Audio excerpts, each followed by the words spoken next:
आज हम railway tunnels के बारे में बेसिक इंफॉर्मेशन उससे संबंधित विभिन्न एस्पेक्ट्स के बारे में चर्चा करें। Now what are tunnels? सबसे पहला क्वेश्चन यही आता है। Tunnels are underground passages. They are sometimes made using a method called cut and cover, which is essentially digging a large trench, installing some sort of liner to keep the integrity of tunnel intact and covering the lines.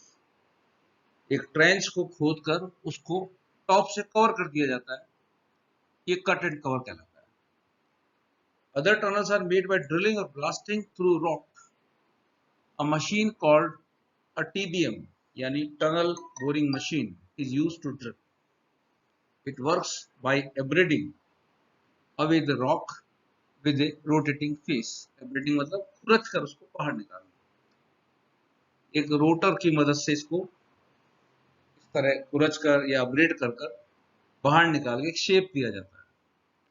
Blasting involves using explosives to break rocks into small pieces that can be carried away.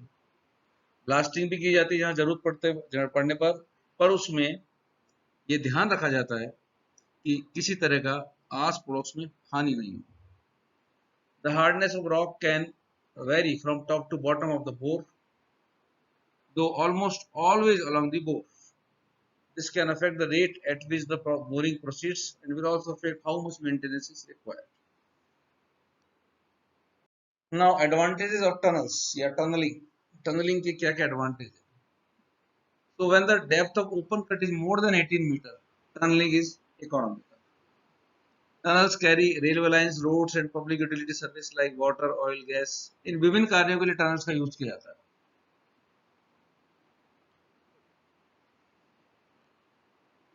Tunnels avoid traffic congestion and provide rapid transportation in crowded cities. Tunnels connect two terminal stations by shortest route. Milder grades in tunnels reduce handling cost. Tunnels carry water to generate power. Tunnels provide protection against weathering agencies. Tunnels avoid acquisition of costly land or property. कई बार ऐसा होता है कि हो सकता है बिना tunnels के हम लैंड को यूज करते हुए ट्रांसपोर्टेशन की सुविधा प्रदान करें, लेकिन वो लैंड बहुत कॉस्टली हो सकती है। टनल्स वहां पर भी हमको एक कॉस्टली लैंड काम में लेने से रोक सकती है, रोकती है। टनल्स के क्या क्या डिसएडवांटेजेस हैं? The initial construction cost is high. It requires more time in construction when compared to open cut. It requires specialized matters and sophisticated equipment. It requires skilled labor and strict supervision. The choice between a tunnel and open cut tunnel depends upon local conditions, type of rocks and available equipments. जैसा पहले आपको बताया कि 18 metre से ज्यादा यदि गहराई है तो उस कंडीशन में टनल्स का कंस्ट्रक्शन करना ज्यादा इकोनॉमिकल। अब जो ओपन कट एंड कवर जिसकी बात हमने पहले की थी, इसके क्या डिसएडवांटेज है? इट रिक्वायर्स लार्ज लेंथ, क्योंकि जब डिप्रेशन होगा वहां पे स्लोप को मेंटेन यदि हम करना चाहेंगे तो लंबाई बढ़ जाएगी। It requires higher maintenance cost. In case of railway tracks in open cuts, the larger locomotive is required due to stop grades. अब टनल्स में एक अलाइनमेंट का सिलेक्शन जब हम करते हैं तो कौन कौन से कारक हैं जो इसको प्रभावित करते हैं, कौन कौन से फैक्टर्स हैं जो इन्फ्लुएंस करते हैं?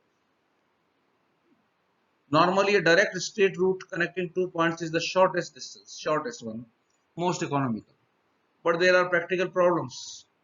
अब उन प्रॉब्लम्स को फेस करते हुए क्या क्या कारक हैं जो सिलेक्शन एक गुड अलाइनमेंट के को कहीं ना कहीं प्रभावित करते हैं? Choice of gauge. गेज आपका ब्रॉड गेज भी हो सकता है, मीटर गेज भी हो सकता है, नैरो गेज भी हो सकता है. ऑब्लिगेटरी और कंट्रोलिंग पॉइंट्स, ये वो पॉइंट्स है जहां से आपके रेलवे ट्रैक को हर हाल में पास होना ही होना है.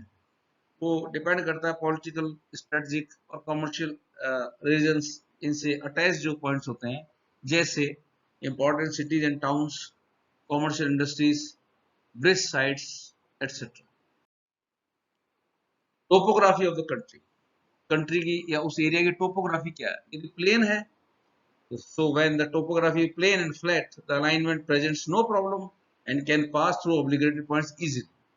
Valley alignment, the alignment of a railway line in valley is simple and does not pose any problem. If two control points lie in the same valley, a straight line is provided between these points with a uniform gradient. Cross country alignment, the alignment of railway line in such terrain crosses the watersheds of two or more streams of varied sizes. As the levels vary in cross country, the gradients are steep. Cross country में gradient steep होंगी और varying होगी, so naturally वहां पर सैक्स भी होंगे और summits भी होंगे.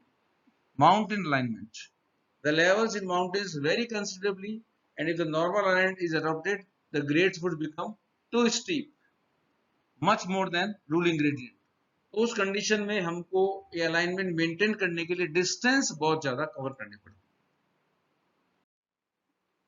मेंटेनेंस या मेंटेनिंग द स्लोप कैसे मेंटेन किया जाता है? zigzag line method. In this method, the railway line traverses in zigzag alignment and follow a convenient side slope. ये जैसे माउंटेन के केस में zigzag चलना पड़ेगा क्योंकि हमें ग्रेडियंट को भी मेंटेन करना है. Switchback method. In the case of steep side slopes, a considerable gain in elevation is accomplished. The switchback method. This method involves a reversal of direction. एक बार हम जहाँ पहुंचते हैं वहां से रिवर्ट वापस हो जाते हैं. Achieved by a switch for which the train has to necessarily stop. इसलिए वहां रोकना भी पड़ेगा आपको. The switch point is normally located in a station yard.